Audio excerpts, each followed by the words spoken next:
Local programming on KRWG made possible in part by viewers like you. Thank you.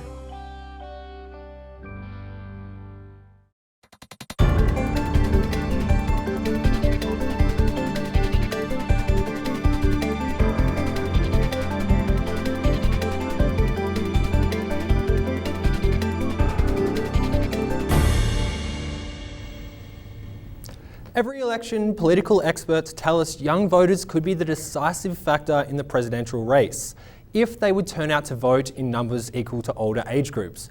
Typically, they don't, but in Iowa this year, young Republicans turned out in record numbers, and young Democrats came close to the heights of their turnout when Barack Obama first ran.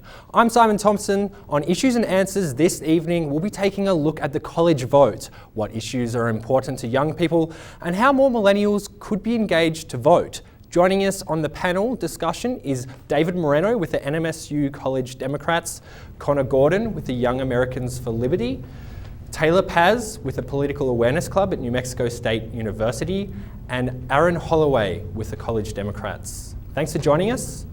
So first, I just want to start with you, Aaron. I want to get a look at, with all of you, just maybe a minute each, on what are the key issues you're concerned about in this election. Well, for myself, being a Trump supporter, of course, we're assumed to be outside of the establishment. We're assumed to be, in a sense, anti-establishment. However, I feel that's not the case. I think that people need to understand that, on the whole, young what Trump issues? We can get to Right. justifying Trump support later, but Okay. no, I'm just joking. But we get what kind of issues are of concern to you? Well, like the rest of the party, I personally am concerned about the issue of illegal immigration, these issues of trying to reconcile political correctness to finding solutions to the matters at hand. And that's why Trump would be Right. an ideal candidate for Yes. you. Taylor, what about you and for you and your colleagues? For me, the main issue I'm concerned with this election in terms of politics in general is the financial corruption that goes on within our government system. Like the Panama Papers just recently got released showing kind of how that corruption is going on, not just in our country, but globally. So that right now is my main concern, is financial corruption pretty much. Okay, and Gordon, what about you? Well, the legalization of marijuana is always a big one. We really have seen a lot of support come up for that recently, and we could really see some change here in the next election cycle. And then also foreign relations, as far as any war or military action going on overseas, is also a big issue for me personally. Okay, and David, what about you? I think some of the big issues, the two main ones, I think, is money in politics and the transparency in government, as well as this upcoming election and the Democratic Party and the polarization and separation there's been between Bernie Sanders and Hillary Clinton within the party.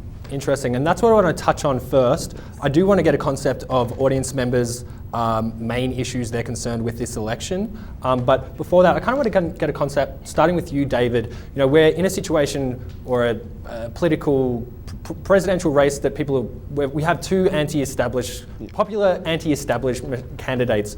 Why do you think that Trump and both Bernie Sanders are doing so well? What are they tapping into? How did we get here? Well, I think a lot of they're so attractive to people in a sense because, they're speaking and they're telling the people what they want to hear. And Trump has a lot of that.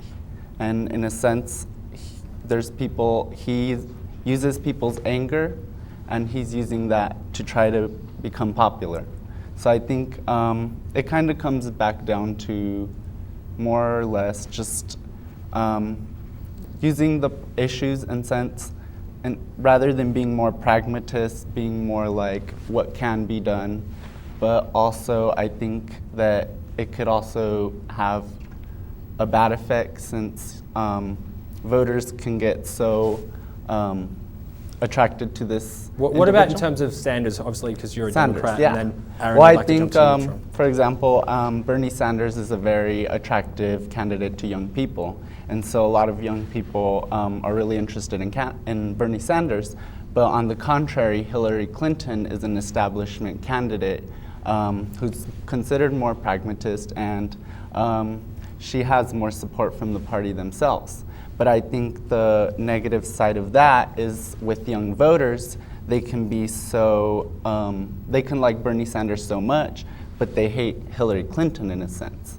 And so it kind of creates a separation to where if somebody's not gonna support Hillary Clinton, but they support Bernie, if he doesn't win, then they're not going to turn out to the regular election. Which isn't great for you as a Democrat. And Aaron, same question. What do you think that, as a Trump supporter and also someone who identifies with Republicans, what is Trump tapping into? Why is he such a force?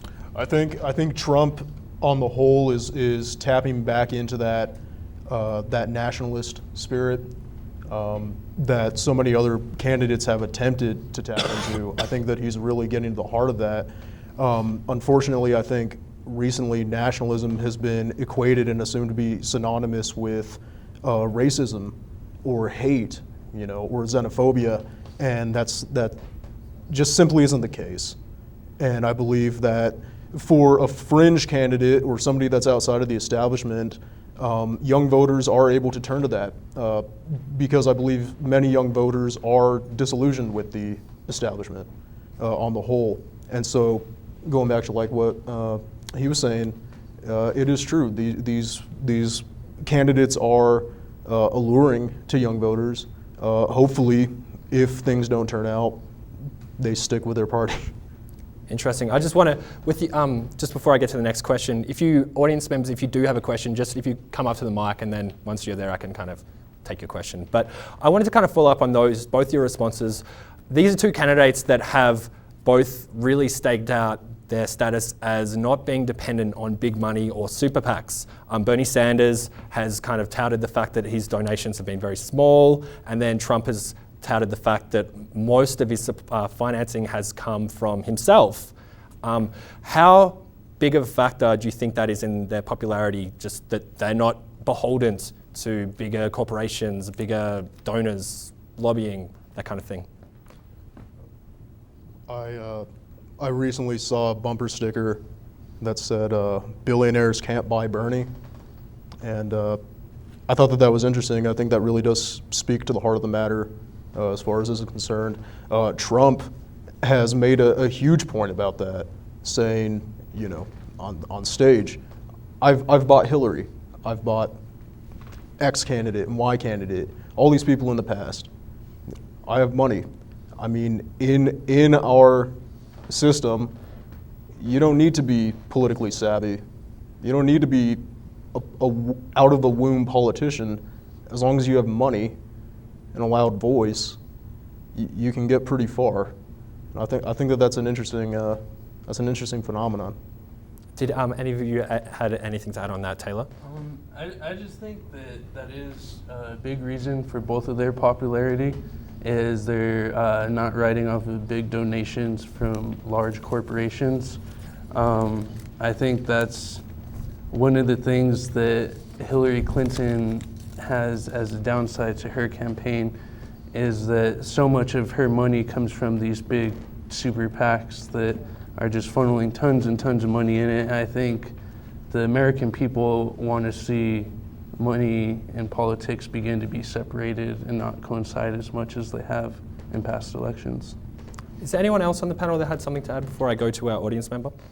Yeah, so we've definitely seen people wanting money out of politics, and it's actually driven us, at least in my eyes, to more and more extreme kind of sides of either of the parties. People don't really want to go centralist because, at least for me, when I think of centralist, I think more along Hillary Clinton, somebody who has been playing the game of politics for a very, very long time, and so people are starting to look more towards I guess, fringe political parties and third parties as well. Okay. Did you have anything to add, David? Well, I guess adding on that is just, I think also how people just want transparency, and they see, for example, like Bernie Sanders with not accepting any super PAC donations. It looks very attractive in a sense because it's this candidate that's fueled from just the voice of the people. And I kind of just also see it as, I mean, Hillary Clinton, she works more with the banks, but also how people within the Democrat Party, they look at it as, you know, she's not even a Democrat really. Like, Okay, I mean, at least beholden. young voters, but she's a progressive candidate and she's changed her views before and things like that. I feel like it makes her, or it makes a candidate seem, you know, Less desirable. Less desirable, yes. Cool. And we have a question for our audience, from our audience. Excuse me. Thanks, Simon. So I was the student government president here at NMSU back in 2000 when Bush and Gore ran against each other. And it was interesting to say the least. But the question at the time for me as someone who was trying to get more college students into the political sphere was, what is the message going out to young people? Now, at the time, you had so many baby boomers that were voting, and the issues were basically retirement, Social Security, prescription drug benefits, and you saw both Bush and Gore talk about this time and time and time again, where the polling, for at least young people, was saying that the economy, student loan debt, the environment, those sorts of things were actually really more important. But because the candidates didn't see young people voting, they didn't really talk to those issues. So my question is, number one, do you all see a difference in the issues that you all think is important versus what the candidates are talking about right now? Do you feel like the candidates aren't talking to you as college students? And number two, the question is, do you feel like that's turning off people? And what do you think can be done to bring more young people, millennials, college students, into the political sphere? Do you want to start with that, Taylor, given your political awareness? Well, I think that's why Bernie Sanders is doing such a great job with millennials is he's speaking to the issues that matter to the millennial age group, mainly with, you mentioned student loan debt, his plans for college, he wants to make public universities free to Americans and things like that. I think that is doing a really good job of speaking to our age group. A lot of the other things that go on aren't necessarily as directed towards us, like you were saying. I mean, foreign relation things like that.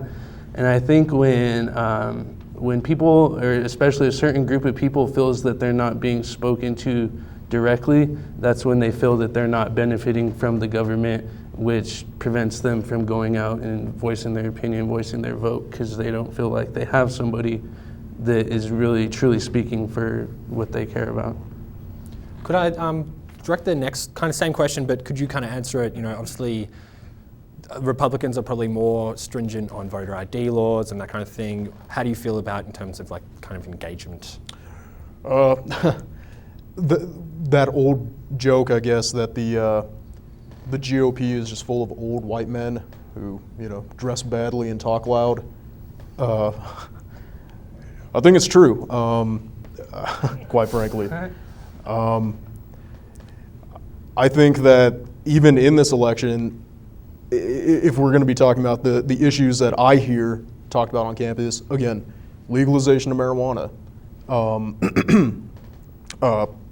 free education, issues, especially the free education that Bernie has talked about, we don't really talk much about. You know, most of what you hear is the same, even out of Trump, even out of Cruz, even out of Kasich from time to time. It's the same build the wall type talk. It's the same, you know, this nationalist rhetoric that maybe doesn't exactly speak. What would you like to hear them as, you know, a young Republican, you and your colleagues? As a young Republican, and I think I can speak for my colleagues as well in the club, we want to hear the things that they're saying. Me personally, I've come to a point where I've separated my needs as a young American from my idealization of America. Again, I've been saying the word nationalism a lot. I am incredibly nationalistic, and I'm glad that they're talking about these issues about keeping America secure, about But keeping what America ones strong. that you would identify as younger people with issues, I guess, millennials? I guess I couldn't speak to that, to tell you So the do you, truth. do you see the fact that that can't be spoken to as a problem for the party? Is that kind of... Yes, absolutely, absolutely. And I think it attracts a certain mindset. Again, people who are of my mind, I believe. So. Okay. Connor, same question. You look like you've got something to add on this. So everything that Bernie's saying socially, I tend to agree with, and I hear that on the lips of a lot of college individuals. Reduce the inflation of college tuition, legalize marijuana, and end any war involvement in the Middle East. And they're really awesome ideas. What's not talked a lot about, and what I think will alienate young conservatives, is that he doesn't talk about the cost of these things and where he's going to get the money. And once you get into that, his plans tend to get a little faulty. And personally, I would like to know where the money is going to come from. I would like to see somebody saying, "Hey, I'm going to balance the budget," and actually, lay out a plan for that that's in any of the major parties. I've heard of Austin Peterson saying he has the penny plan, which is an all across the board budget cut, and I think that would be just great to hear from any of the major candidates. But we don't. We hear, I guess, the sexy topics. Hey, I'm going to give you all free college tuitions, even though the government actually has a huge hand in raising the rising tuition. And hey, I'm going to legalize drugs. Well, how are we going to do that? How are we going to tax it in a way that it's not less expensive to buy black market marijuana than it is to buy it from a dispensary? You want to see more kind of analysis, more kind of explaining like the how-to, not just the kind of, like you said, the sexy kind of ideas. Yeah, just speaking in bumper stickers, and say like, vote for me because free drugs for everybody. Like I could get elected on that. That's not hard. But I would like to see more of a detailed analysis, people actually coming out with valid plans. Okay, did you have anything to add on that, David, in terms of from your college? Well, I guess as a Democrat and as a young voter, I think a lot of the issues that I can relate to or that I see in other people are many of the social issues, I guess, like how you see just marijuana legalization or kind of related to even just financial aid and just kind of student loans and addressing those kinds of issues. But also I think what happens is people don't have the confidence in the government to go do it. And that can be seen in things like where the Panama Papers come in and there's no accountability. So you're saying that more transparency would be appealing to younger voters? Is that? Well, yeah, I think a system that's more transparent could be more effective in getting young voters to come to get to vote. I think what young voters think of or what they see is they don't really see kind of a set progress. Like they with marijuana, it's coming, and I think that's where a lot of young voters get engaged with. And I can see it in issues like that where progress is seen and where it's marked and where it's shown. So I think a great way of doing that is, just highlighting these kinds of issues and just, bringing it to the attention of individuals. So kind of this is a question for you. So I have some data here from Rasmussen, a poll. Basically 36% of likely Republican voters say they're likely to vote for Trump if he runs as a third party presidential candidate. As well, according to McClatchy and O'Maris poll, 1 in 5 Bernie Sanders supporters say they would not vote for Hillary. Does this kind of data justify the need for a system that is more accommodating to a third party? And is there enough being done to do that? I'm glad you asked that question. So Gary Johnson, the Libertarian presidential frontrunner, is actually suing the Federal Debate Commission at the moment. They recently changed their laws, saying that last election cycle it was that you had to get 5% of the popular vote as a third-party candidate in order to gain access to the national debates. The Federal Debate Commission raised that number to 15% of the popular vote. So say Gary Johnson runs this year, as he is, he would have to get 15% of the popular vote. How they determine that, I'm not really sure. And in order to even have a chance to gain national airtime next election. So that's one way that they've been able to keep third parties out. And I'm glad to see that somebody's fighting against it. Yes, I do think that this election cycle, we're going to see a surge in numbers for Do you think third that parties. kind of data shows that there's like a desire for it? Yes, I think so. I think that even just me personally, I agree with a lot of the candidates on 30% of the issues that they talk about. And I go and I see third-party candidates who are who I agree with on 90% of the issues, but they're not given the national attention that they need. Do you think the fact that Bernie Sanders, who identifies as an independent, the fact that he ran as a Democrat is also, shows the fact that it's very difficult to have any success as a third-party candidate? Oh, absolutely. Bernie Sanders, before he ran as a Democrat, was the longest-running independent senator, representative, senator. But in order to gain national recognition, he had to go for one of the two parties. And there's tons of evidence out there. There's even some great YouTube videos with jungle animals to describe why a two-party system sucks. And it really does not work.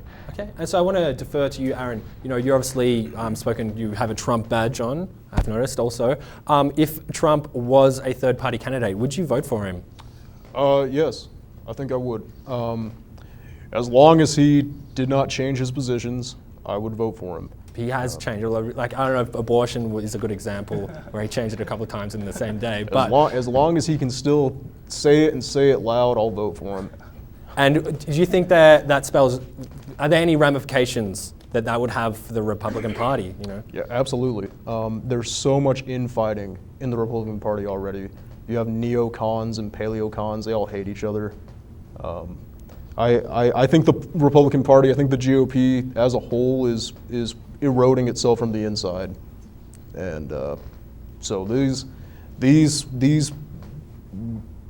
odd, deferences from the party are what's. Just on the follow-up question, do you think if you did run up as a third-party candidate, in case of splitting the vote, would that kind of guarantee or solidify a Hillary or a Bernie Sanders victory? But obviously it's looking like Hillary. You're right. Yes, okay. I think so. Okay. We have a question from the audience.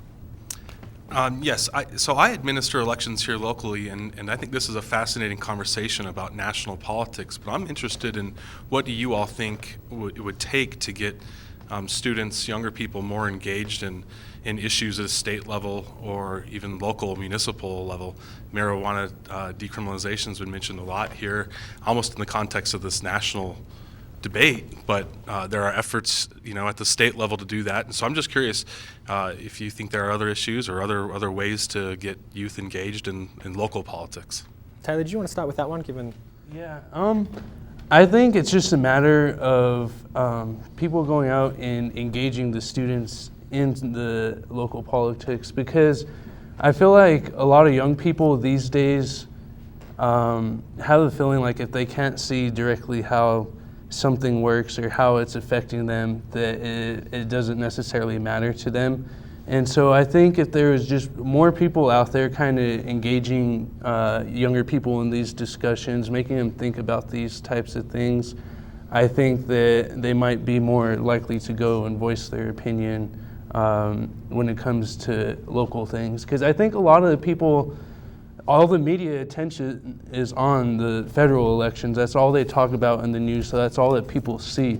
If they saw more information about local politics in the news or just heard about it more, had more conversations involving it, I think they'd be a lot more interested. I think a lot of it is just ignorance to the fact of how the local politics come into play.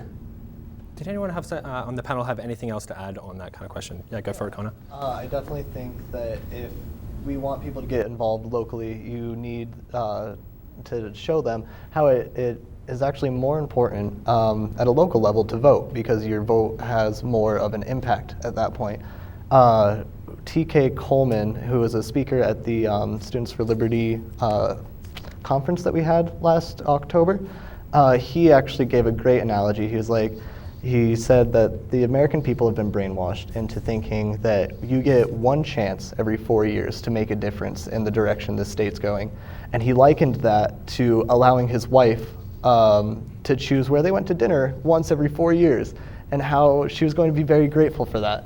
And that's what the government's been doing, or been telling us, is that once every 4 years you get your say in where this country goes. But when you look at a local level, you get many more chances to vote and to change the laws and where your immediate surroundings are going. So maybe like better education on the importance of local elections, Better or more education. coverage. Absolutely. One thing that I'm proud to say I did was goal advocacy was here during the mayoral elections. And I went door to door just purely to collect information for the sponsors. But just going out, everybody I talked to was really surprised that we had a group of 18 to 22-year-olds out actually going door to door saying, hey, are you going to vote? Who would you vote for and why? And so, yeah, if we could actually get out into the world and put a younger face on local elections, I think more people would get involved. Younger face. Okay, anything you'd like to add on that, David? Yeah, I agree. I think a lot of it is advocating and kind of showing people the importance of it. Just a lot of people, I think, just don't realize how important their vote really is, especially when they're just polarized by the national election going on, and they don't even realize or know who their own representatives are. Yeah. And I think that's a big issue, that there's so much attention being put on one thing that it's not balanced.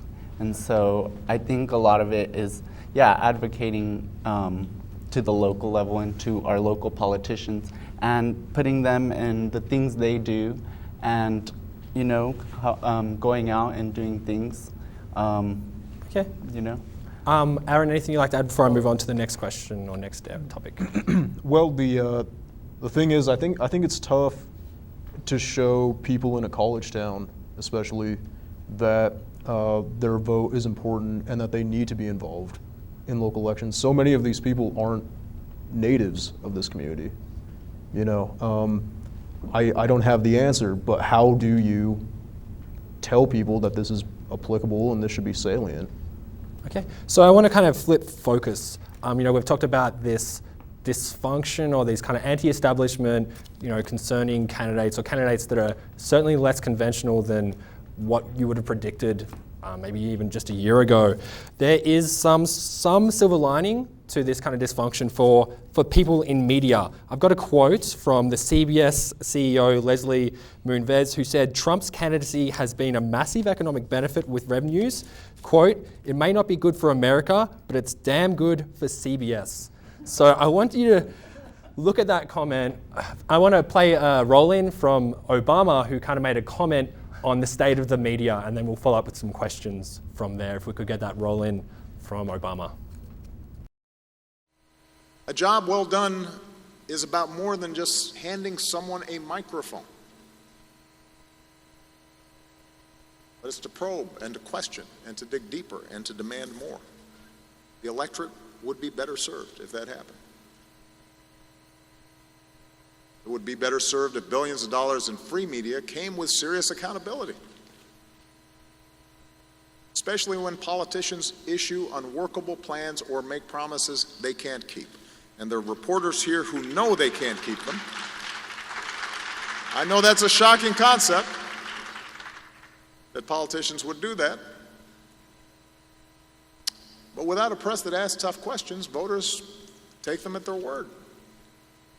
When people put their faith in someone who can't possibly deliver on his or her promises, that only breeds more cynicism.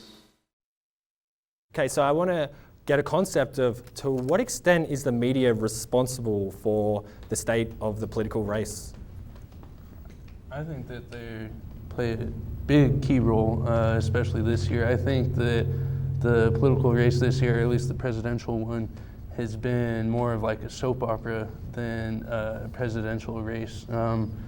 It's all, everything's about, oh, well, this person said this to offend these people, and oh, he tweeted this, or she's doing, and like, they're not focusing on the issues that the people are talking about. It's more of this Hollywood type of race this year is what I see. And I think that's just ultimately going to push a lot of people away. I mean, it draws a lot of people in because people like that kind of excitement or whatever, and that's kind of why it happens like that. But yeah, I think it's still pushing a lot of people away though. What about you, David, on your end as well? Well, I think the media plays a really big role in this year, especially with these anti-establishment candidates who kind of came in the field. And I think just the fact that they talk about them is even making them more popular. I mean, the people who support Trump, obviously some of these things that he speaks of, it just isn't even within the framework, but it's still functional in a sense because they just don't talk about those things. They just talk about, you know, the political correctness or just like, you know, trying more to like dissuade others than actually getting across to individuals. And I think so. Just kind of, it's exciting as opposed to. And I think the big thing is like Donald Trump, in a sense, he's kind of shameless. Like they can say things about his past, it doesn't matter what, but the people will still support him. And the media puts him out there, and so I think it's just that the media is, in a sense, kind of running the election in a, you know, a soap opera. A circus kind of way. It sounds like a circus. The CBS gentleman yeah. said it was a circus as well too. Connie, do you have something to add on this? And how does it affect your politics as a young libertarian? Well, so the media has always had a huge effect on politics in general, elections, to say the least, since we had radio invented. But what's been happening more and more is that we have the ability to only look at the information and the points of view that we agree with the boom of the internet and the fact that we all have microprocessors that could send a rocket to the moon in our pockets. And all we do is look at what we want to hear. And so this has caused a lot of media outlets to start pandering towards one point of view. What this does... Could you give us an example of, like, you know, an example of an inflated issue and then maybe an issue that was happening at the same time that was overlooked but perhaps in your mind more important? So where do I start? Let's go with the number of missing airplanes recently. And that during those times, that Congress was actually passing a number of bills. I forget what they were at the moment. Because you were dependent on the media to... Yeah, because I was paying attention to where this plane was. Not to mention with everybody watching Donald Trump recently, where was it? I want to say Iowa just passed the most restrictive abortion bill to date. And I think it leaves like 2 or 3 abortion clinics operating in the state. But nobody hears about these things because we're all very, very distracted by what we want to hear. And or another great example is the solidarity for France and Brussels and these places. Certainly. Well, we don't hear about the other 85% of ISIS attacks that are on Muslims. It's only when Europeans are attacked that the media... So it's feeding demand, or like it's catering to tastes. Yeah, completely. So I want to flip to you, Aaron. You know, Trump is doing really well. That's the way that the aforementioned media situation that these gentlemen have been criticizing is great for your candidate. What do you think about it? Is it problematic? Is it good? Well, it's like I said a moment ago. As long as he keeps saying it loud, I'll vote for him. And I say "I'll" in a catch-all term. Could you unpack that a little bit? Yeah, absolutely. What if you just said something horrible, but it was loud? Yeah, absolutely. It doesn't matter what you say; it's how you say it. Do you have a sense that he's just saying what he needs to say Yeah, to get elected, absolutely. and then I there's mean, some alternate? There was a instance where he said off the record to the New York Times editorial board that, you know, I'm not this tough on immigration, I'm not this tough on abortion, but, you know, this is what I'm doing. Yeah. Do you think that's the Yeah, case? I do. Racehorse politics, you know, neck and neck. You know, you're going to say whatever you need to say to push yourself that much more ahead. Now, we've had these kind of pedagogical candidates come up who just kind of say, let's be nice to everyone, and people respond to it. And then you have a candidate like Trump who comes and says, these are the people that are causing an issue. These people are causing an issue. Those aren't your people. Does it bother you at all that, you know, if he was to get into power, that you don't really know what he is going to propose, you know, what his policies do look like? Like I said, the example with these abortion proposals changed a number of times within 24 hours. Is it troubling to me? All American politics are troubling to me. Okay, good answer. So, honestly, I couldn't say one way or another. Okay, I will go to you, David, and then we have a question from the audience. Building on that, I guess, in a sense, yeah, like these candidates are speaking and saying things, and I think what's going on with the media is they have their job of also, does this apply? You know, is this workable? Can he do this? But I think what's going on is he has that set group of people, and at the moment, it doesn't matter. Okay. So we have a question from the audience. Go for it, ma'am. Yes. Lack of media accountability and false promises made by super PACs or even politicians, promises that can't be kept, is an issue. And I was very encouraged because I think I heard each one of you say that one of the best ways to counter false promises is through the touch, you know, knocking on doors, making personal phone calls. And in fact, a lot of studies have shown that that is the most effective way to get the vote, which is through door knocking, more so than advertising in television or radio or billboards. The most effective way is to touch the audience. Is there a specific question, though, for the gentleman? Yes, Okay. I was getting to that next. My question to you is, you are each in a position where you can do more than most in getting the NMSU student out to vote. Are any of you engaged in any sort of a program where you encourage that? Yeah, definitely. I've kind of made it the goal of our club, the NMSU Political Awareness Club, both this semester and next semester, leading up to both the primary and national elections. Also, I've been working with the Doña Ana Election Advisory Council, which is put on by the county to kind of raise the voting percentages within Doña Ana, because the past few years they have been extremely, extremely low, lower than the national average even.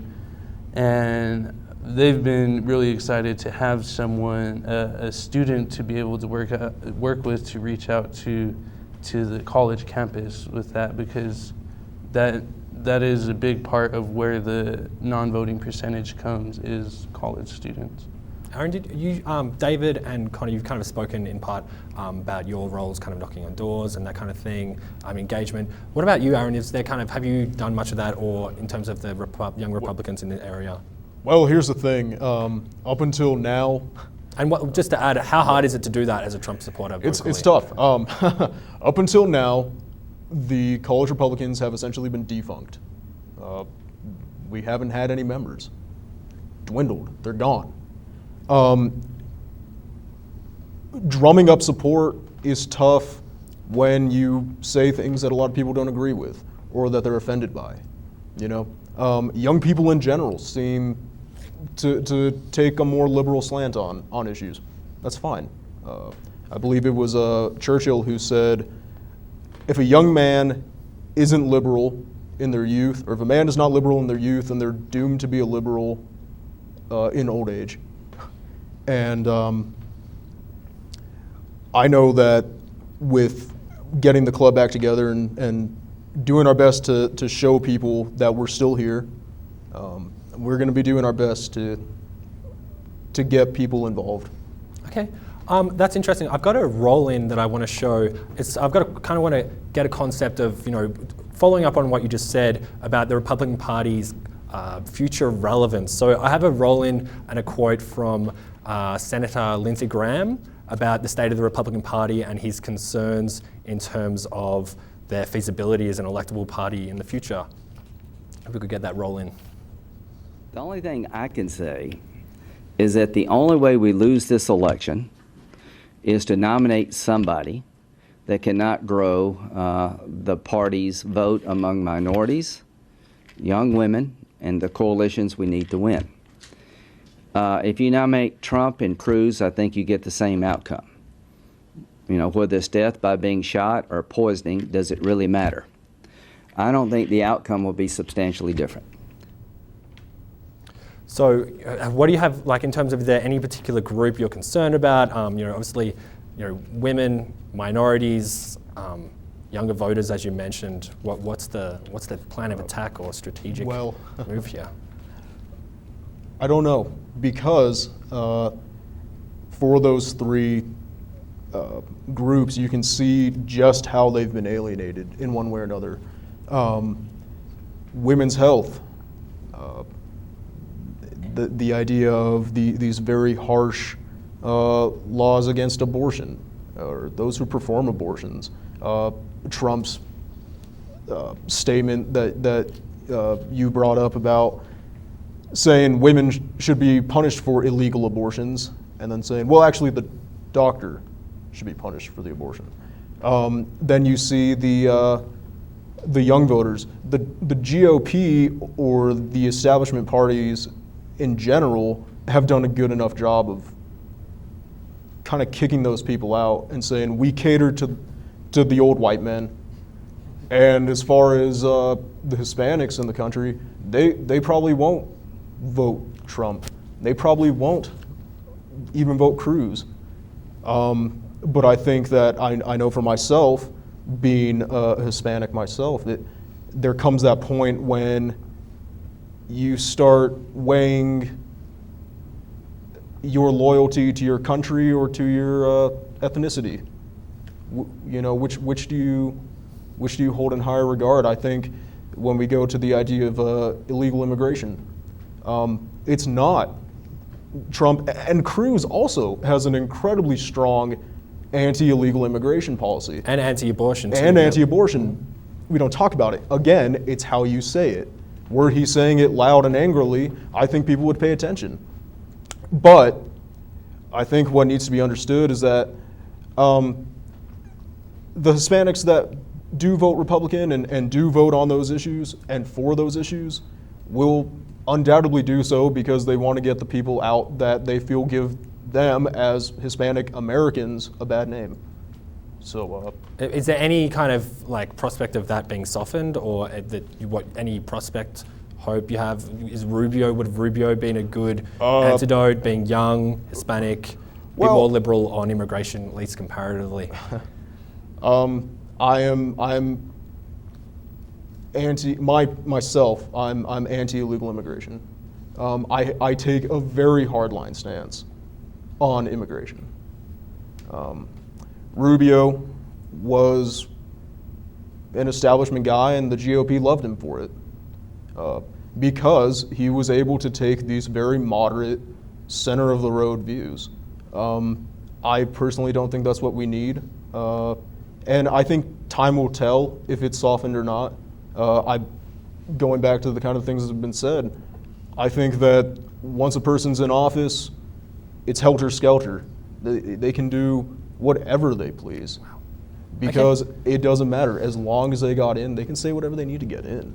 So I want to kind of go back to what you said earlier in your answer. You know, you were mentioned as a young person, one of the being minorities, women, and being young. I guess this is a question to all of you, but I want to start with Aaron because I think it's quite strong with you. Do you feel like your parties are catering to young people? One, in terms of policy and issue. Two, in terms of bringing them into the party, younger candidates. Like a kind of line of future political representatives. Yeah, I think they're attempting to. I think Rubio was a good example of that. Cruz is only, a year older than Rubio? But you don't see the youth favoring him. So you think that Ted Cruz somehow has managed to kind of sidestep some of the negative connotations of being young, basically? I believe so. And with that, it brings on more negative connotations to him in the eyes of the young voter, in my opinion. But he seems a lot more successful in the eyes of the average Republican voter. Yes, absolutely. And yet, the great thing is, Lindsey Graham actually had made a point saying, in the Senate, the senators hate Cruz. They hate Cruz. And it of course goes to the fact that Cruz has kind of burned every bridge that he possibly can. But, so, the overwhelming majority of GOP members don't like Cruz.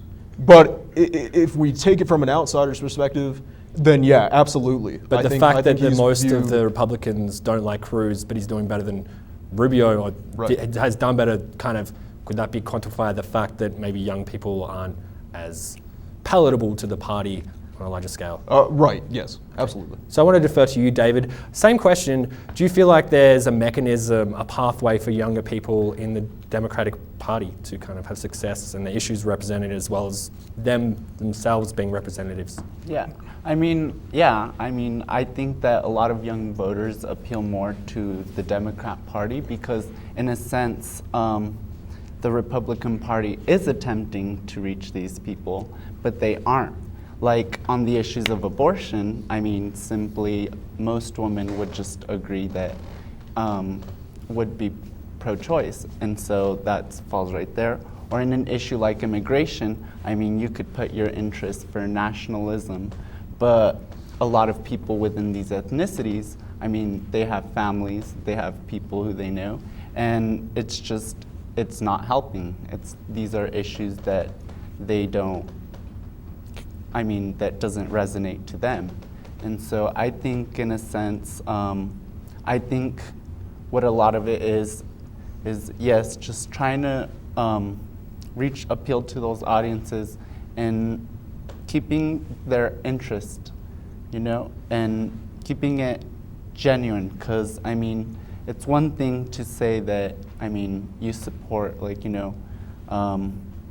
an issue or something. But what about in terms of the next generation of representatives? Does that feel like do you feel like you're catered to, which you are essentially one? I think it's catering to the individuals, and I think that's why the Democratic Party is more appealing to a lot more minorities. I think it's just more inclusive, and it's just having that. So this is a question for all of you. If you look at the trajectory of a lot of successful politicians, they might start at a city council, they might start on a local level, state representatives, and then move to Congress, Senate, etc. Do you feel, being in New Mexico, our state legislators are not paid, which means that to be a state legislator, you either have to be financially sustainable by yourself without maybe not working full time, or working full time and being a state legislator at the same time. Do you feel like that is an inhibitor to young people being part of the party and also getting into that kind of channel to being party leaders on a larger scale? I'll start with you, Connor, if you like. I could definitely see that as a deterrent to a lot of young people. We all have to go out and dance for the Yankee dollar. I would like to see at least scale backs on state legislators and representatives at a federal level as well on their pay, just because I don't think you should be in politics for the money. You shouldn't be up there saying, hey, So let's it should be lead. Sustainable, but not Absolutely. kind of financially. Yeah, sustainable so that you can live and that, that is your day job for so long, but you're not going to be able to make millions of dollars as a state representative. Or, same question to tens you, of Aaron, thousands. as well. You kind of already mentioned the difficulties for having a young channel for Republicans in this region. Is that a concern that state legislators don't get paid in New Mexico? I actually agree with Connor on that. I don't think politics should be about the money, but I believe it definitely is a deterrent. You get that image of what a politician is in your head, and especially in a party that's so focused on the economy and fiscal issues. For somebody who is young, to seek out the Republican Party or to fall in line with the Republican Party, they're probably money-minded young people. To be told this isn't a sustainable career is, I think, probably nerve-wracking for them. Okay, so I want to move to another topic. We've all kind of touched on voter engagement. Last election, we had record lows in voter turnout. And I want to kind of look at some proposed solutions for that. I'm Australian, and in Australia we have compulsory or mandatory voting, which is basically if you don't vote, you will get about $200 fine. But at the same time, our voter turnout last election was 93%. So obviously very effective. It's a cultural thing. We spoke to some people in downtown Las Cruces, which we have a clip of. I kind of wanted to start with this to kind of get a concept of what people think, but then I wanted to defer to the younger generation to see what you think about this as one of many proposals for increasing voter turnout. If we have that clip of men on the street.